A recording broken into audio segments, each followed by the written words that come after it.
Bueno, buenas tardes. Gracias por invitarme, gracias a Diego personalmente y gracias a los compañeros de la 711. Súper interesante este espacio.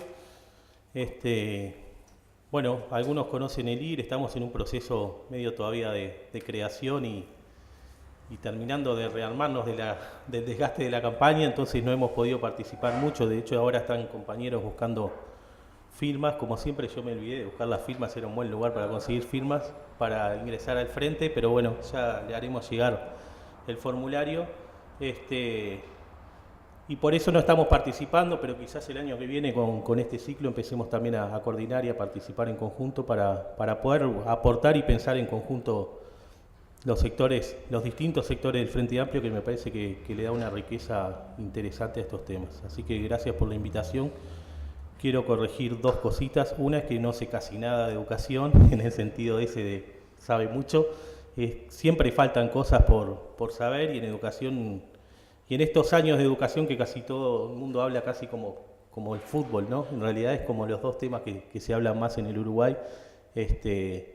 Bueno, alguna experiencia hemos tenido de trabajo, y básicamente he trabajado mucho con jóvenes a partir del Tejano, una organización que tiene una radio comunitaria, periódico barrial, pero también me tocó coordinar centros juveniles y trabajar en eje de redes comunitarias y de ahí alguna de la historia compartida con Diego y con otros compañeros desde otros lugares.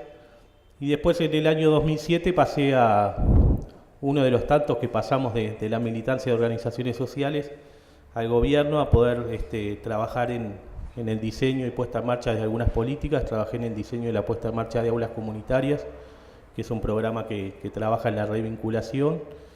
Y después me invitaron a participar en compromisos. Bueno, me presenté un llamado, no fue una invitación, a participar en compromiso educativo como desde el Instituto Nacional de la Juventud, y hoy coordino ese programa hace un tiempo. Les comento un poco cómo me planteé la charla. No voy a traer PowerPoint, tampoco voy a hablar del ADN, por las dudas, para que no ser uno más del conflicto actual.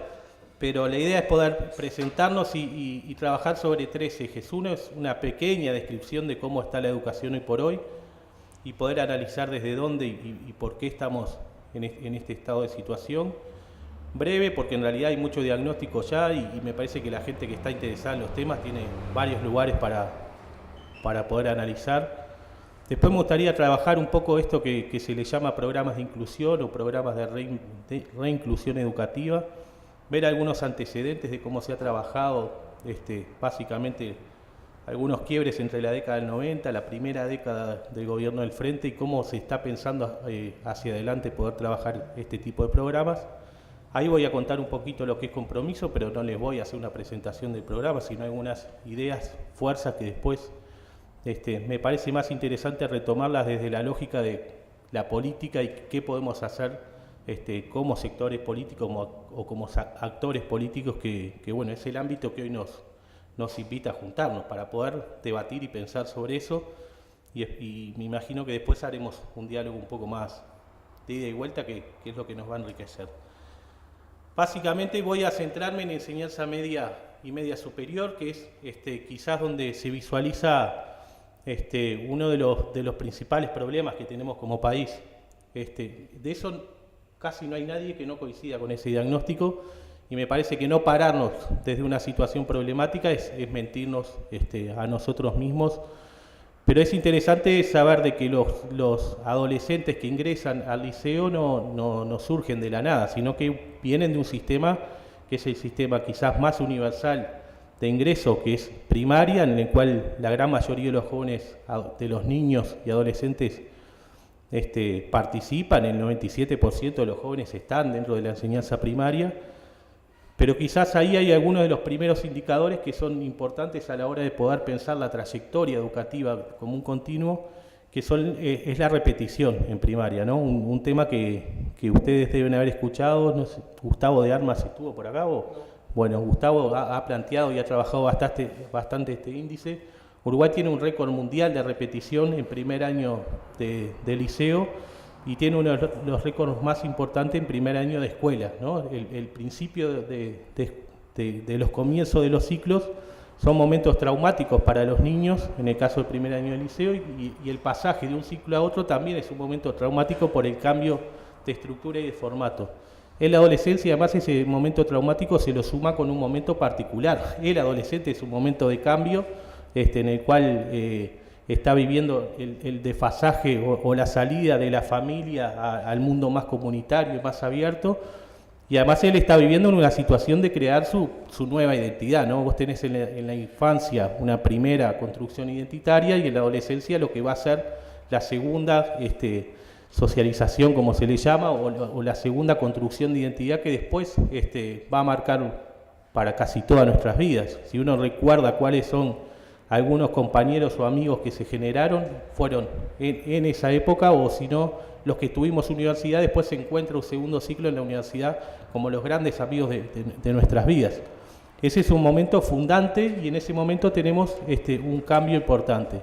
En el caso de primaria, se viene trabajando ya hace varios años, maestro comunitario fue como una línea importante de trabajo de poder pensar cómo poder pensar en un proceso educativo que incluya desde primero hasta tercer año, poder pensar en ciclos educativos en el cual el niño no tenga que sí o sí tener resultados a fines de diciembre específicamente de saber leer, de saber, ¿no?, lectoescritura, matemática, porque el proceso que ese niño puede llegar a tener en 1 o 2 meses es muy rápido y es muy continuo, entonces algunas cuestiones que no aprendió a diciembre, quizás con un trabajo en los primeros meses, pueda engancharse y no precisa repetir todo el ciclo como era antiguamente. Entonces ahí estamos teniendo algunos cambios de política que está llevando algunos cambios de baja de índice de repetición, pero lo importante es poder pensar, ¿por qué planteo lo de primaria? Porque en realidad cuando uno estudia quiénes son los que terminan desvinculándose,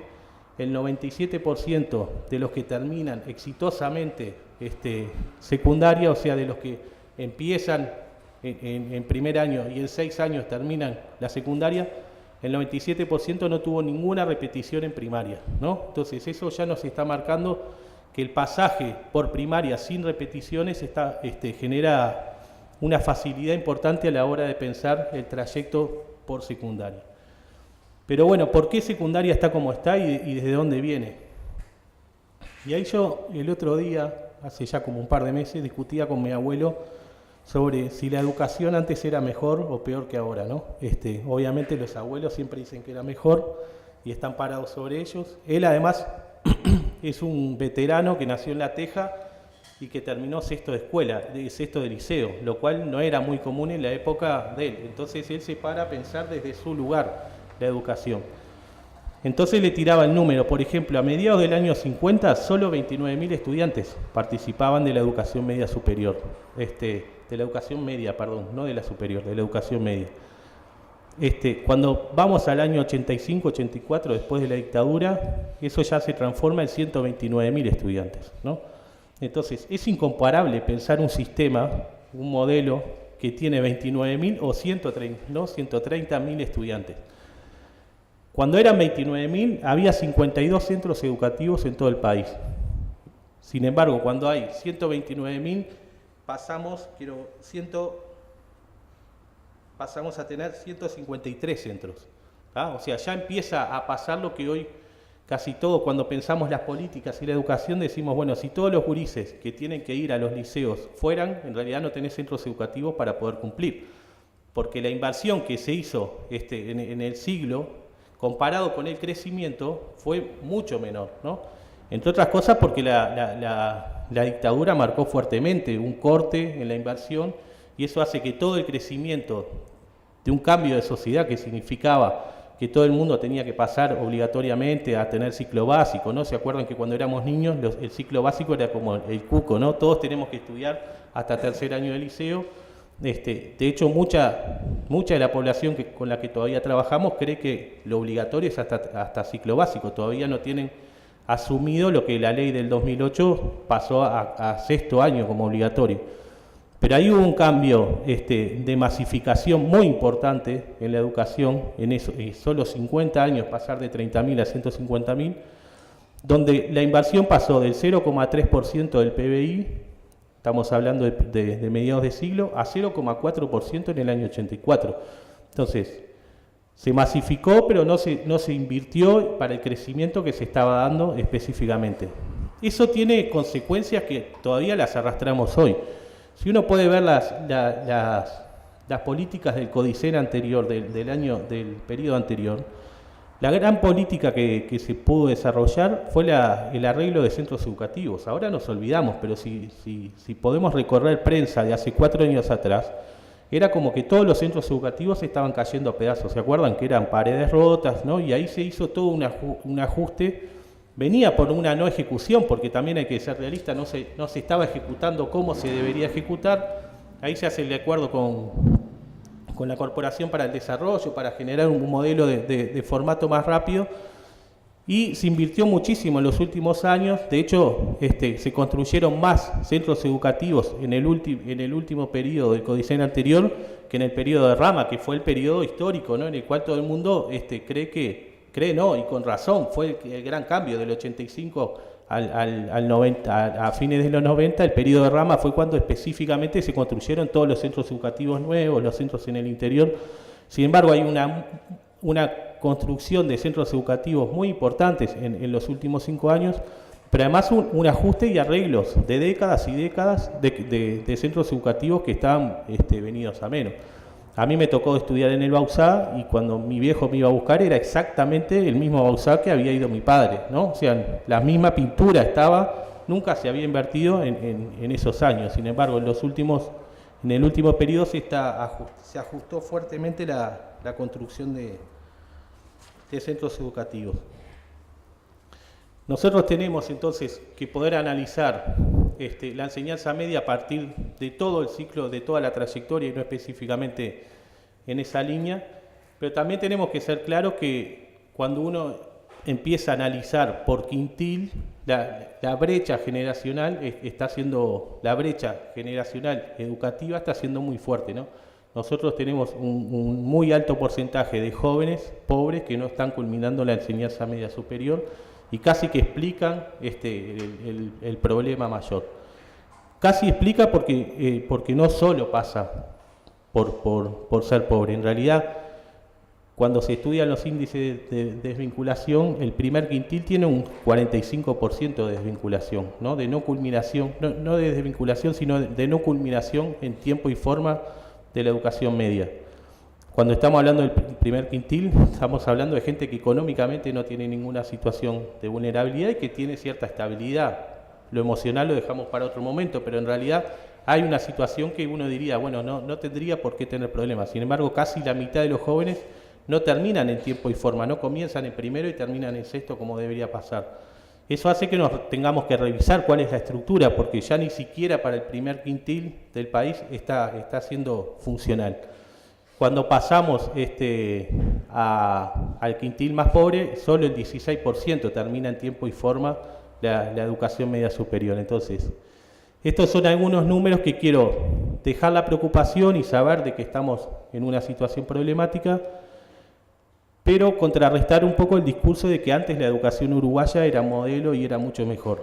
Era mejor en algunos contenidos, pero solo para algunos, ¿no? Solo para quienes llegaban. Solo para mi abuelo, que pudo ir y trasladarse y ir a un centro educativo de sexto por situaciones casi casuísticas, ¿no? En realidad ningún vecino de La Teja de esa época terminaba facultad. El ejemplo de Tabaré Vázquez, que tanto se nombra, es bien un ejemplo de casualidades, de esfuerzos familiares. Llegar a ser médico, un estudiante, un niño que nace en un barrio en La Teja en esa época, era mucho más lejano que lo que hoy puede llegar a pasar, que es que puedan llegar algunos a ser médicos. Todavía estamos lejanos, sí, estamos muy lejanos, pero cuando uno cuenta que solo 29.000 estudiantes tenía la educación media superior, marca totalmente cómo era el nivel.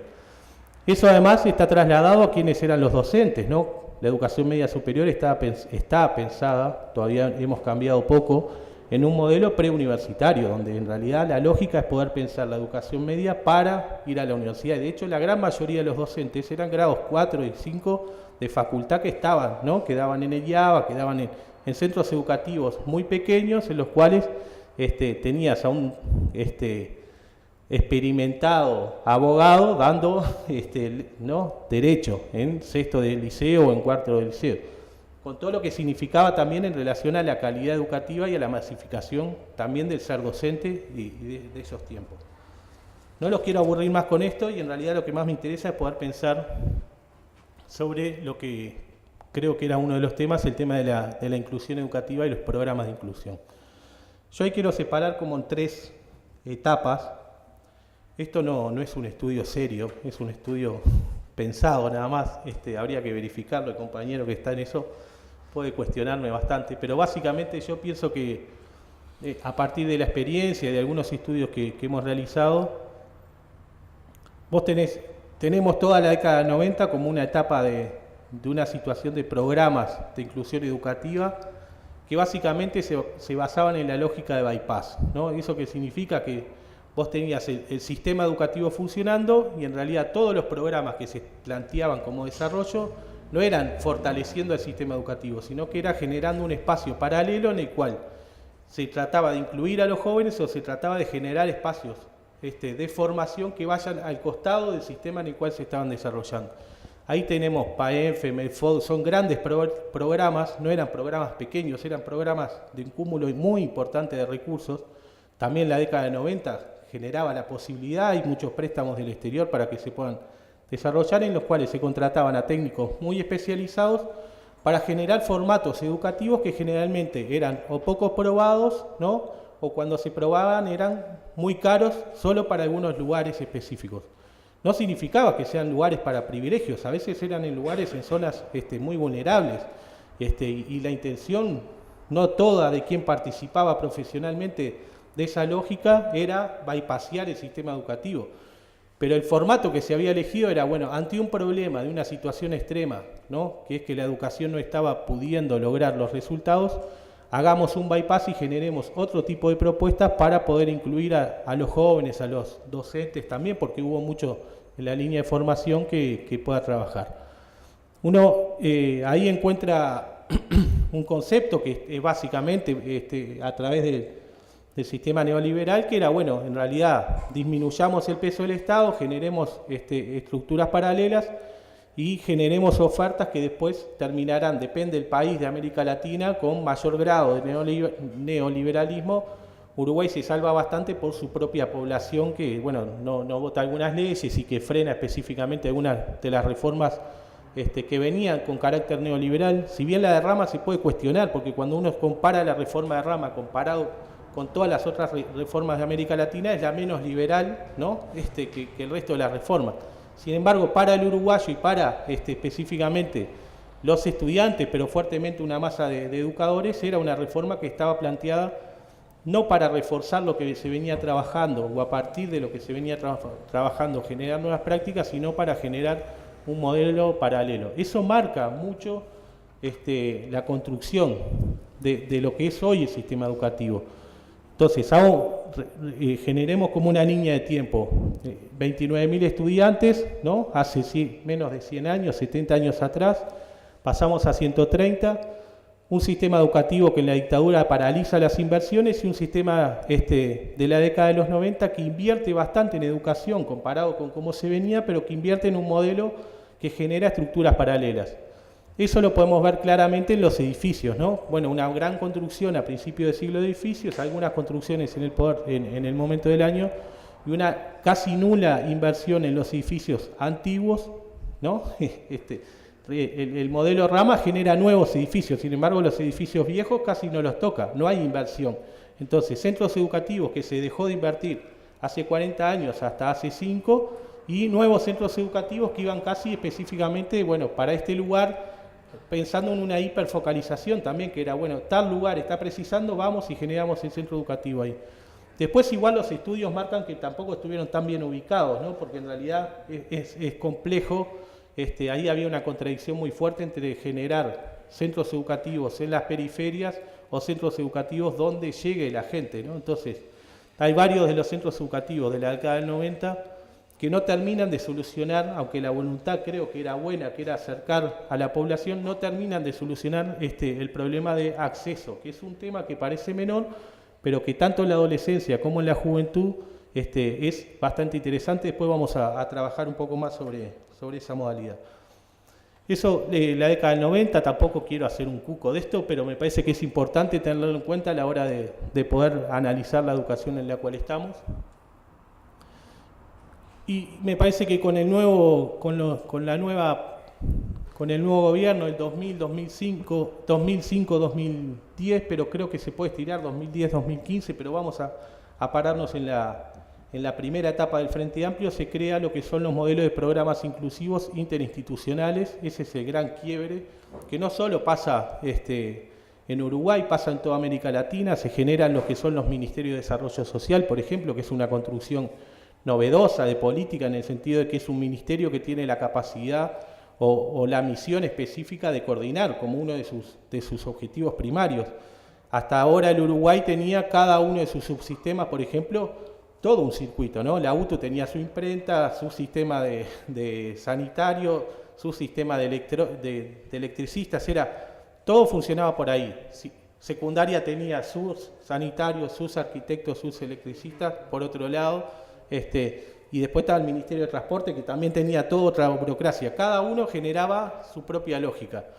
Eso además se repite en una multiplicidad importante de políticas, no solo en lo educativo. A partir de la caída de los modelos neoliberales, a partir del 2000, 2005, en casi toda América Latina, se generan muchas de las políticas interinstitucionales. Es una nueva construcción de políticas. Sin embargo, hay una tensión importante entre la focalización y el bypass, ¿no? Porque también sigue estando esa necesidad, y la construcción de institucionalidad fuerte dentro de las instituciones que muchas veces venían muy poco sostenidas, ¿no? O por el contrario, muy debilitadas. En realidad eran instituciones que todavía siguen siendo hoy debilitadas técnicamente. Uno entra... Bueno, el otro día me pasaban el dato que el MIDES tiene 32 años, vos debes saber más que yo, 32 años de promedio en los trabajadores del MIDES. Sin embargo, anda la ANEP y en realidad, ¿no?, debe estar arriba de 50 años el promedio. O sea, para mí ir a la ANEP y ir a la española es más o menos lo mismo, ¿no? O sea, es una generación, 3 generaciones más arriba de lo que uno... De hecho, yo soy el gurí muchas veces de los que trabajo, ¿no? Con 38 años, en realidad sigue siendo joven ahí adentro. Eso es lo bueno que tiene, pero en realidad eso habla de una no inversión, de una no inclusión de recursos humanos en casi 20 años. Entonces era muy difícil también, cuando ingresa el Frente Amplio, tomar cuál es el modelo a seguir. Bueno, ¿qué hacemos? ¿Invertimos fuertemente en estos sistemas que vienen muy debilitados, o generamos a través de políticas interinstitucionales modelos que generen la innovación para después irse retirando y que la innovación quede en las institucionalidades? Ahí el gran modelo se puede tomar, o uno de los modelos que después del tiempo uno reconoce que fue un modelo, fue el programa Y Familia, ¿no?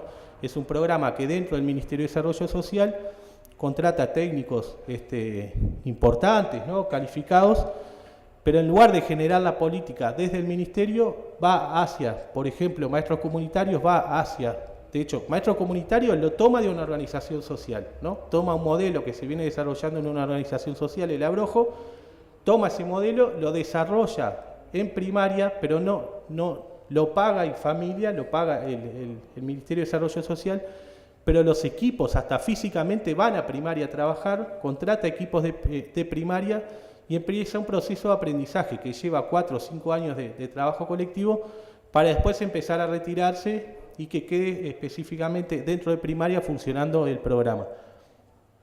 No quiero aburrirlos con esto de los modelos, pero me parece que es clave a la hora de pensar las posibles soluciones también de la educación o cómo nos estamos parando hoy en esas situaciones. Esos modelos se repitieron con aulas comunitarias, con maestros comunitarios, con una serie de programas que trabajamos en conjunto a partir de una interinstitucional, lo cual es un salto cualitativo muy importante para la construcción de políticas educativas, porque lo que hace básicamente no es pensar la educación solo desde el aula, sino pensar al joven o al adolescente en una política más integral, en la cual hay varias situaciones a poder trabajar, y empieza a generar algunos aprendizajes algunos aprendizajes en el correr del tiempo que cada uno de los subsistemas se va apropiando y después lo transforma a las realidades. Hoy, pasado algún tiempo, podemos verle la virtud de la innovación, que creo que fue claramente una gran capacidad que tuvo ese modelo, generaba mucha creatividad y posibilidad de generar nuevos escenarios. Cuando se retira de los espacios, de los sistemas educativos, muchas veces el sistema educativo se lo apropia y a veces lo institucionaliza de un modelo tan duro que pierde la flexibilidad original que tenía el programa. Entonces ahí empieza a generarse algunas situaciones complejas, por lo menos a la hora de poder pensar innovaciones en sistemas de inclusión educativa. Y podríamos pensar que en la segunda periodo del gobierno del Frente Amplio se empiezan a construir lo que son los programas interinstitucionales permanentes, ¿no? Yo les voy a poner un ejemplo personal. Cuando yo participo de la entrevista para poder trabajar en compromiso educativo, venía con el discurso anterior, ¿no? Entonces me preguntan, bueno, ¿y cómo hay que trabajar? Y entonces mi idea era, bueno, en este caso era el Instituto Nacional de la Juventud, vamos a trabajar un tiempo con secundaria y con UTE y después nos vamos a retirar para que pueda seguir elaborándose el programa. Y en realidad no, la respuesta es no se va a retirar el Instituto Nacional de la Juventud, sino que vamos a construir un programa permanentemente interinstitucional. O sea, se acaba la construcción de invitar a generar una innovación y después nos retiramos y empiezan a pensarse y a desarrollarse programas que permanentemente tienen varias instituciones trabajando colectivamente. Eso en algunos otros ministerios hay algunas antecedentes, por ejemplo, en ciencia se maneja un poco más esa lógica y en industria se maneja un poco más de varias industrias trabajando colectivamente y acordadamente. Tampoco hay tanto antecedente porque el Uruguay es muy chacrista, ¿no? Muy de generar cada uno desde su espacio. Pero para educación es un modelo que parecería ser interesante. Ahí se generan una serie de programas como son compromiso educativo, la profundización de aulas, jóvenes en red, es un modelo también que se construye desde la propia interinstitucionalidad y que se piensa en un carácter permanente. Eso tiene algunas virtudes que es interesante pensar a la hora de la construcción. Quizás la principal es cómo se blinda una política. Las políticas educativas son políticas muy vulnerables, ¿no? Porque en realidad cada vez que arranca la política es una política cuestionada, porque la década de 90 marcó una forma de generar la política que hace que se sienta muy invadido el docente por el poco espacio de participación que tiene. Cuando vos tenés varias instituciones atrás, generalmente hay dos cualidades importantes. Una es que las instituciones de por sí tienen un público específico al cual le genera una confianza y eso hace que la gente diga, bueno, si está el Ministerio de Educación, si está el Ministerio de Desarrollo Social, es una política más interesante que si solo viniera de la ANEP, por decirlo de alguna manera. Pero por otro lado también hay una sectorialidad política, de sectores políticos que están muchas veces atrás de estos ministerios. Entonces, cuando uno tiene que ir a negociar con el gremio, por ejemplo, ¿no? La implantación de un programa no es lo mismo que venga solo desde un sector político, ¿no? del propio Frente Amplio estoy hablando ahora, o que venga de ministerios de varios sectores que se pusieron de acuerdo en una mesa al desarrollo de una política y eso genera algunas garantías de blindaje. Una vez conversando con Lucas, el coordinador anterior, me decía, bueno, también a veces es tan complejo de la interinstitucionalidad que le quita efectividad, ¿no? Hay que tener cuidado porque a veces por hacer las cosas entre todos terminamos discutiendo 20 veces lo mismo y en la gestión sobre todo, Diego debe saber más que yo, es bastante complejo porque bueno, tenés que dialogar e ir convenciendo a los distintos actores de cada una de las acciones que se va desarrollando. Pero bueno, generalmente cuando uno piensa en colectivo tiene mayor riqueza y mayor profundidad en las propuestas. Me parece que esa fue una época una línea que ahora se la llama como la tercera línea de las políticas, que son estas políticas colectivas,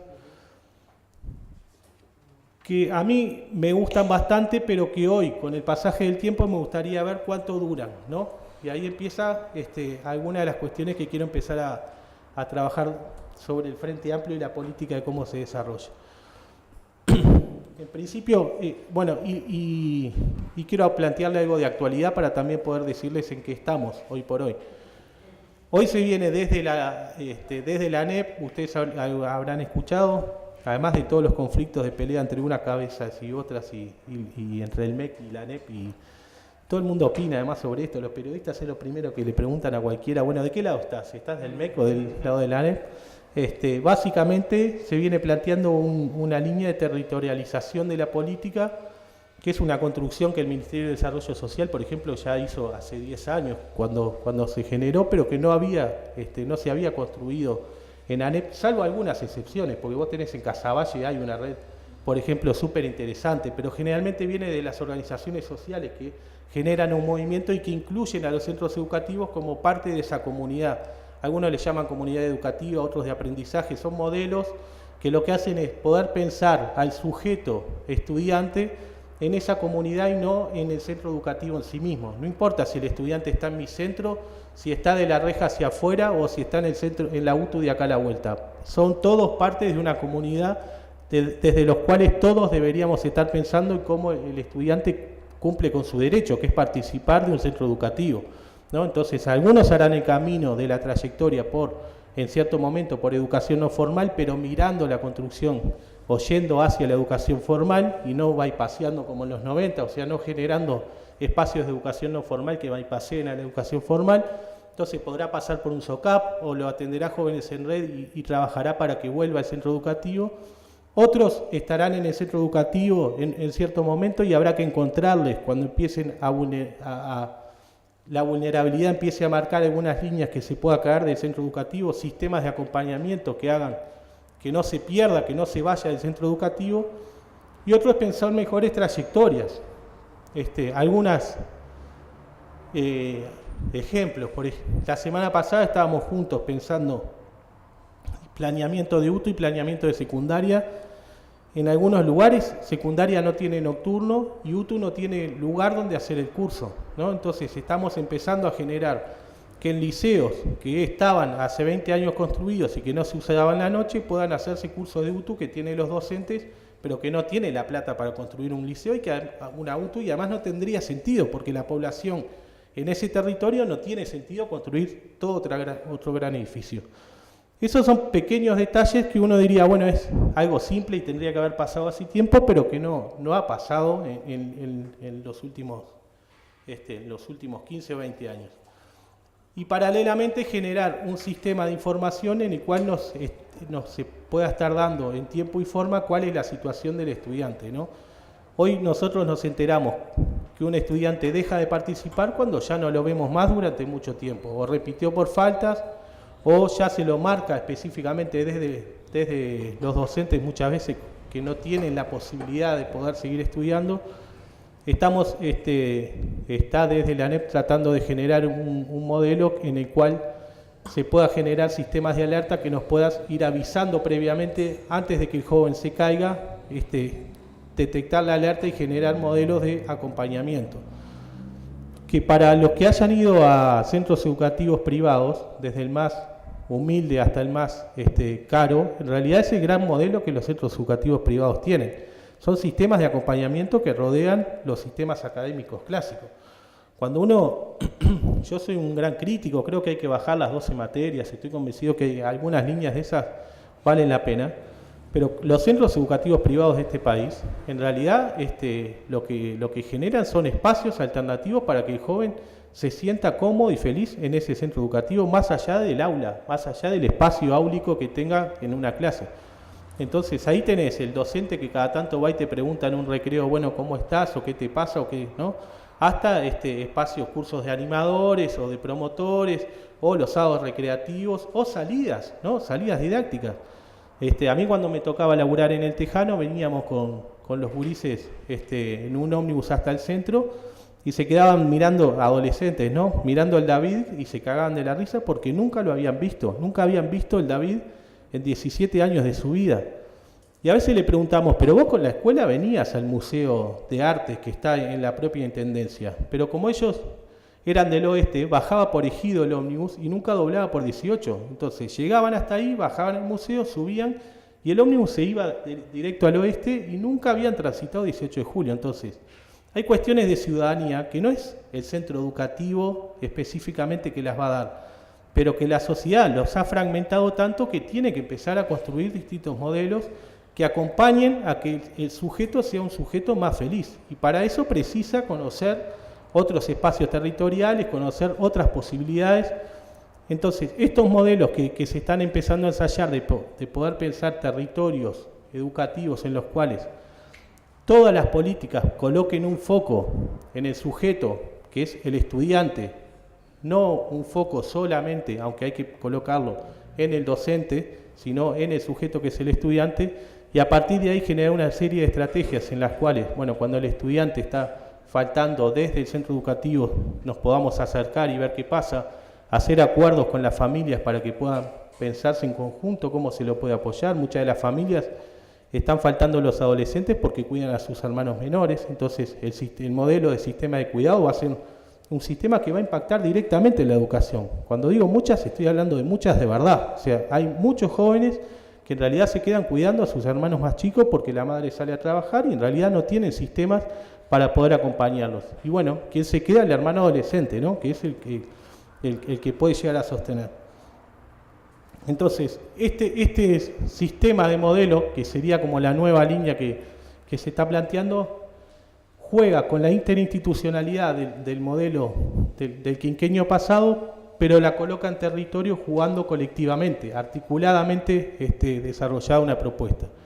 Se verá y se evaluará cuáles son los resultados, pero parecería ser que tiene una cierta lógica, ¿no?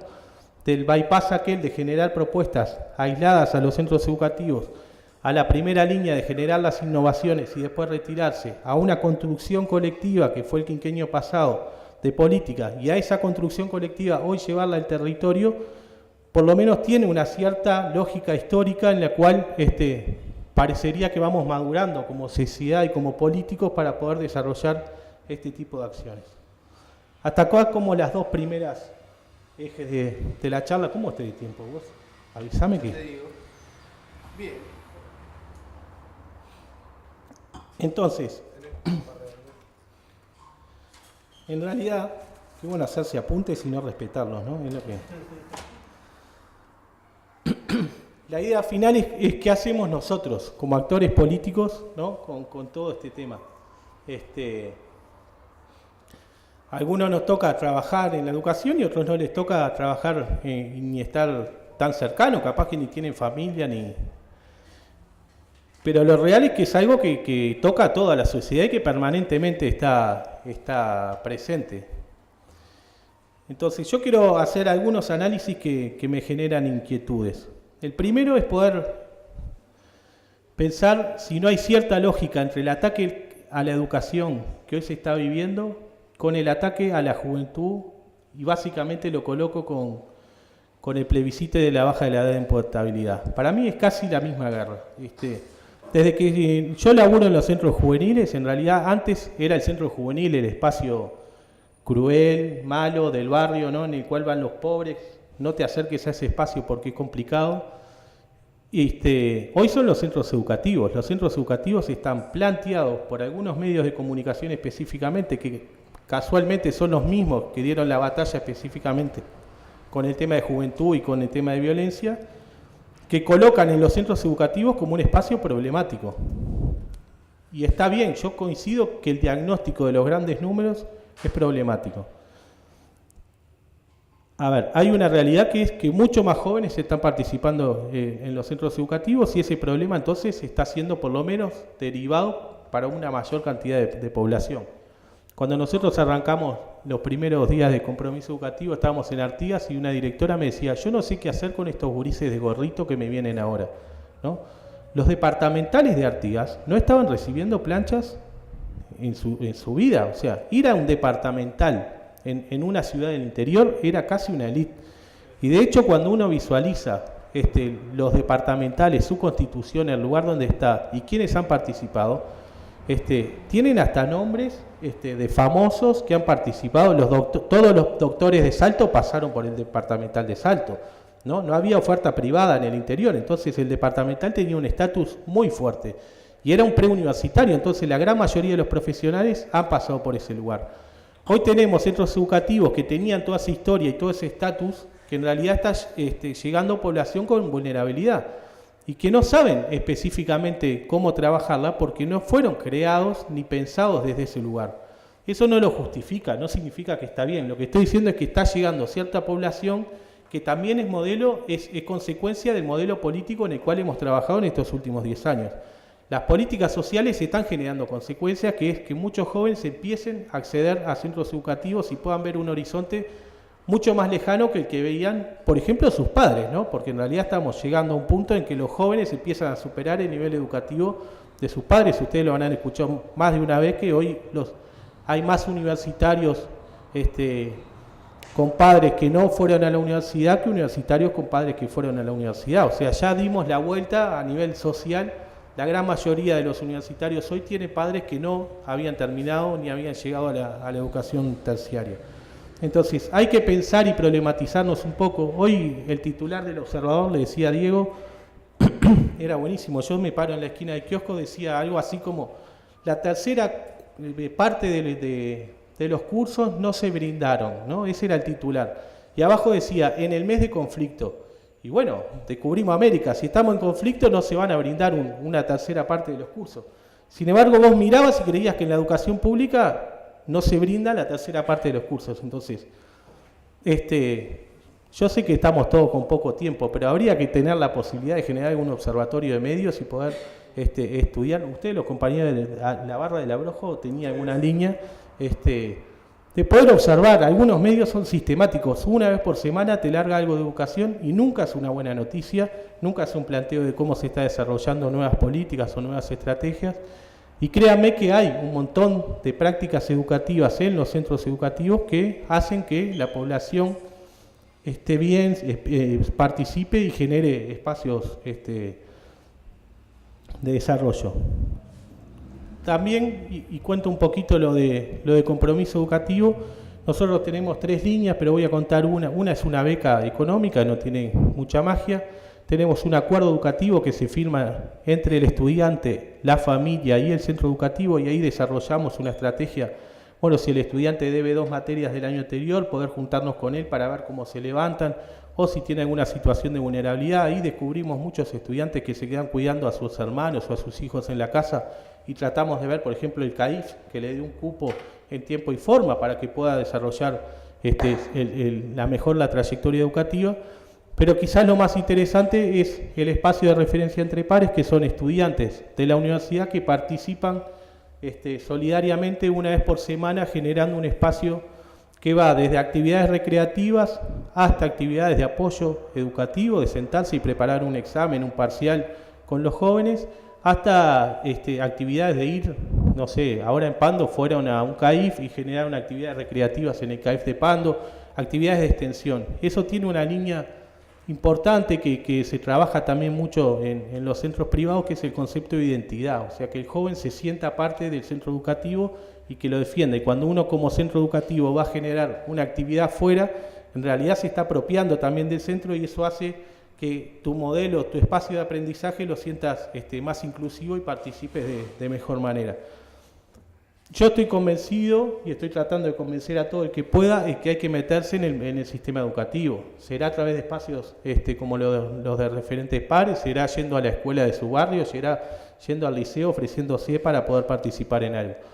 La educación no se cambia solo con los docentes. Ellos tienen que cambiar mucho y tenemos que trabajar con ellos para mejorar muchas de sus prácticas. Pero en principio se cambia compartiendo las responsabilidades, no colocando las responsabilidades solo en ellos, sino nosotros también asumiendo las responsabilidades de los jóvenes, que son muchas veces o nuestros jóvenes o vecinos nuestros que están participando desde ese lugar.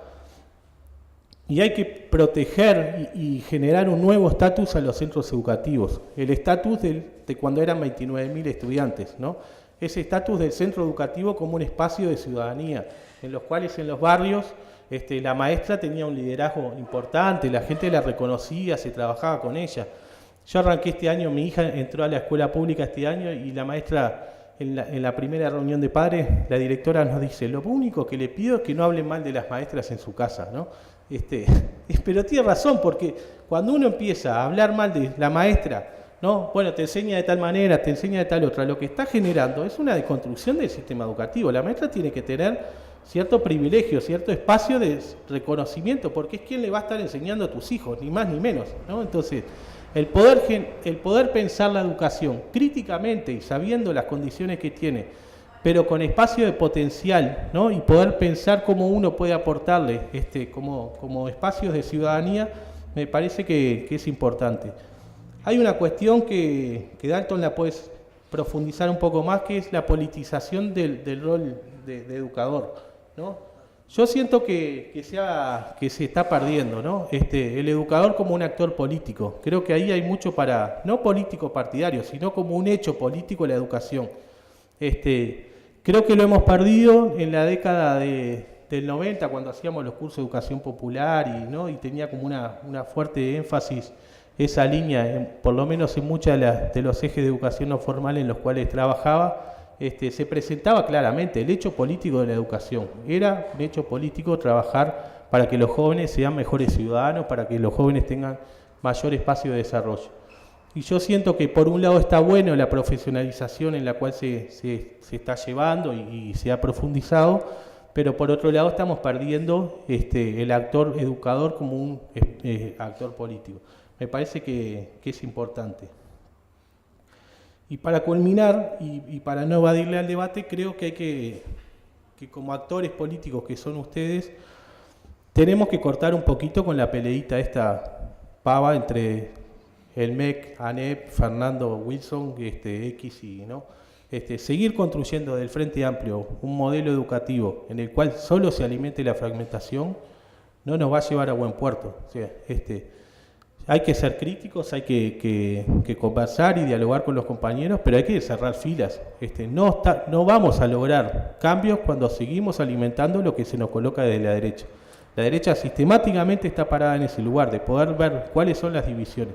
Divisiones que son construidas por la propia estructura que la derecha construyó, porque los modelos están construidas desde una visión específica que hoy se mantienen con el correr del tiempo y que no nos hemos animado a deconstruirla y a trabajarla de otra manera. Está bien, pero no animarse a eso no significa no generar cambios, sino pensar alternativas en las cuales, a partir de los docentes y especialmente de los jóvenes que están en los centros educativos, se puedan pensar alternativas de trabajo colectivo.